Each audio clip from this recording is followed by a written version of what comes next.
Hi there guys, and welcome back to another video. As you can see, I'm walking, and for very good reason. I will get into the full story of it in a bit, literally for you like a few seconds. But stupidly, when this was all happening, I didn't pull the camera out at all, because I should have done. It would have made a lot more sense. I made a better video, but I'm telling the story now.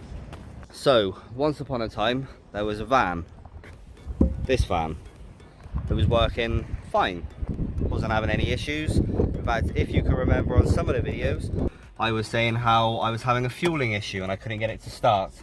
So where's my keys? So I was looking for this fueling issue, and I have noticed that there is, on the fuel pipe, there is like a little bit of like a burn mark on one of the wires on the, I'll show you in a bit.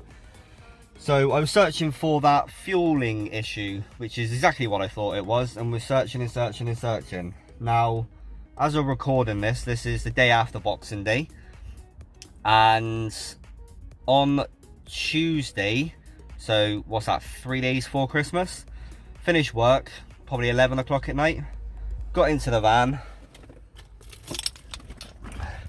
put the key into the ignition, and I had absolutely no coil light. Coil light's supposed to come on about there, and there was nothing. I didn't know this at the time, so I was turning the thing over thinking it's not getting fuel. It was a right pain. Anyway, about 1:30 in the morning, I completely gave up and I had to sleep in the back, which turned out to be quite comfy. But the only issue I had is I only have my work coat as a blanket. So I had my work uniform and my work coat, and it was like, I think it was 0 degrees that night. It was absolutely freezing. I think I managed to get about an hour's sleep. So I turned the diesel heater on. Thought, oh, I'll put the diesel heater on. Sat in the works car park. Doesn't matter. Just have a bit of heat.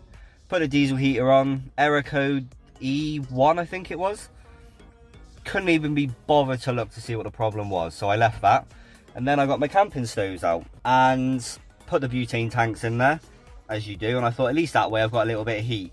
Put the butane tank in there, turned it on. Literally both the tanks I had, or the little cans that I had, were both under half full and lasted like seconds, and then the flame was minuscule. You could literally put your hand on top of it and barely even feel heat. So that done nothing. So gave up on that, tried to get a few hours sleep, didn't. Literally got like about an hour over like the space of about 3-4 hours. Just kept waking up, so I was too cold.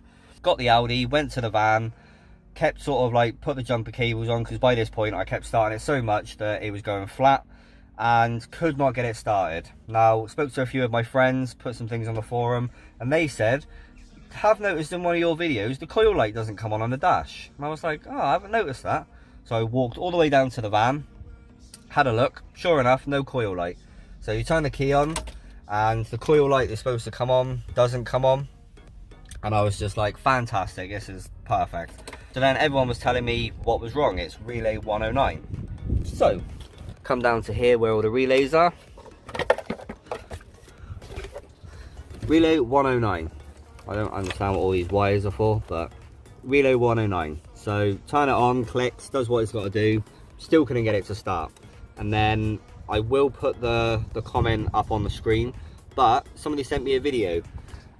Get yourself a jumper wire, and it goes from under 109. It's that pin there, and I think that pin is pin 87, sorry.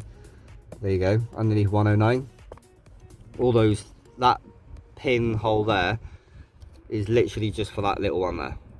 So put a wire in there, put the relay back on,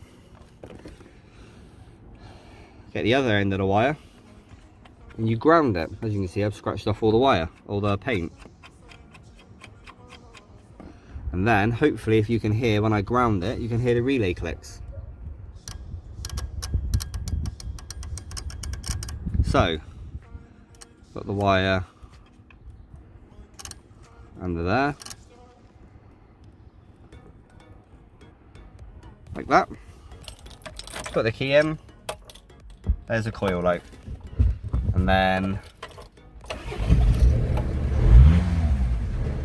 the van was stuck in the works car park for 3 days. Like I said, the Tuesday I got stuck in there, left it there. Wednesday I went out a little look and couldn't get it to work for love nor money, which is where the Audi comes into play. because that went bang as well. So left this Boxing Day, Christmas Eve I went down. In fact, I didn't even work on this Christmas Eve. I just left it down the road, just ignored it was even there. I work like 3 miles up the road, so it's not literally like a stone's throw. It's a good little walk. And then Christmas Day, I put it on some of the forums, and that's when I got the little relay jumper trick. So thank you very much to everybody who's commented back. I'm so thankful to all of you guys for helping me get this thing running again.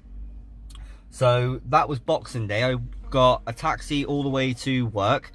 I literally turned up, had a piece of wire and a 12mm socket and a screwdriver so I could scratch the paint off. And I was like, I'm adamant this is going to work. I'll literally turn up with nothing. Sure enough, it did. But because I ran my battery completely flat, I had to call a mate of mine, Matt. He's the one who helped me when I got stuck in the mud last year.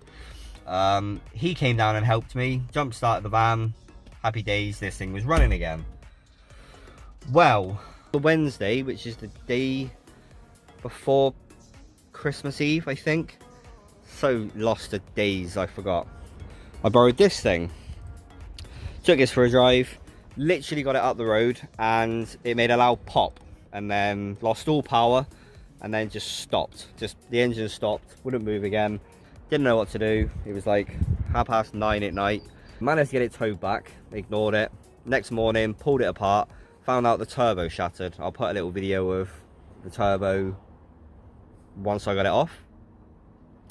And while I was investigating that, I didn't pull off that intercooler pipe that comes from the turbo round into the intercooler, and then I took off that side, which then goes up into the throttle body, which isn't actually on at the minute. And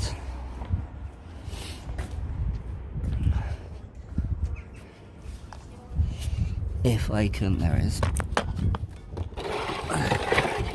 That is how much oil came out of just the intercooler pipes. It's clearly sucked a shitload of oil through everything, and now this thing will not start.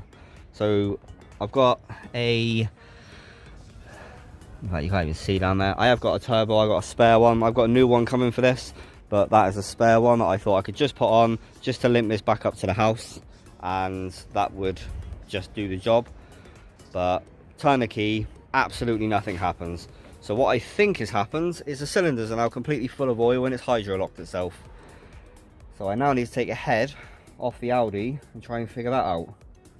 My biggest concern is, has it bent any valves? Because obviously if a piston is trying to push up and the valves are trying to push down, there's a good chance that it may have bent a valve. So I now need to take the head off of that and find out what's wrong. Hopefully it's just completely hydro-locked, get the oil out of it and it'll start again.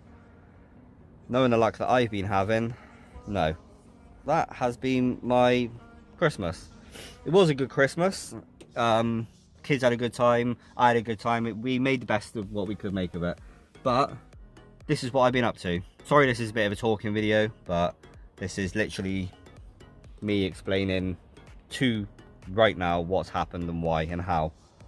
So yeah, I wish I pulled the camera out while I was sleeping in this with nothing more than my coat, because I think I would have made good content, but at that moment in time I just wanted to try and get some sleep. Anyway, I'm gonna stop rambling. I need to get on with fixing this thing. So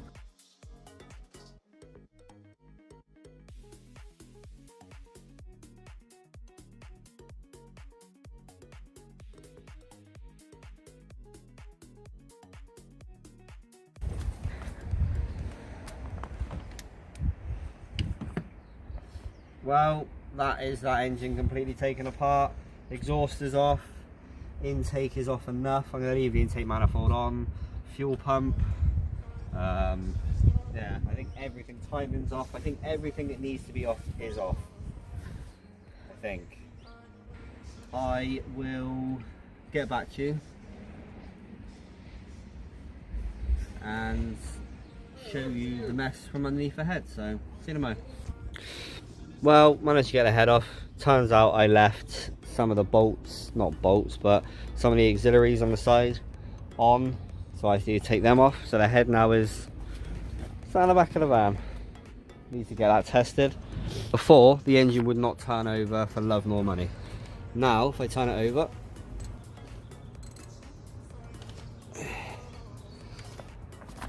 it actually turns, so that's a good thing. Check the head gasket over. Nothing's failed on that. Everything looks good as it could be, so that's not the issue.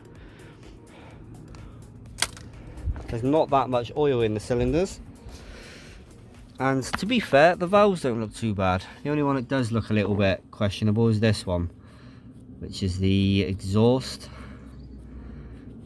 but it doesn't actually look too bad. So what I'm going to do, take this off and pressure test it. I say pressure test it, I don't have a pressure tester. So what I normally do is I turn it over, take the cams out of it, so all of the, I don't actually think it's had a slap because both exhausts are slightly open here. Is I turn it over, I pour a little bit of water into the into the exhaust holes. I don't actually know what the name of them is off the top of my head. Sorry for all the sniffling and whatnot, I'm going down with a cold. Anyway, pour a little bit of water in there, and if anything comes out, then obviously there's a little bit of a thing. But to be honest with you, I've seen these engines so much worse and still running. So I think we've just got into a hydro lock situation. But that's going to be the end of this video. If you guys are interested in seeing this video of me rebuilding the Audi, how, what, when, why, what broke, put it in that comment section down below. Let me know. If you're not, I won't bother posting it. But if you are, I will happily show you guys me rebuilding this Audi and getting it back on the road. Hopefully the little fix for this is coming helpful.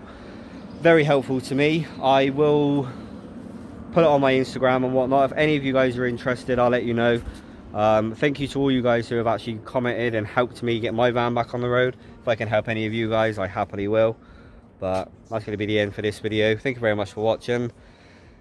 It's been a bit of a different one, me getting stranded and yeah, working on stuff. But anyway, thank you very much for watching, guys. Thank you very much for putting up with my dumb ass.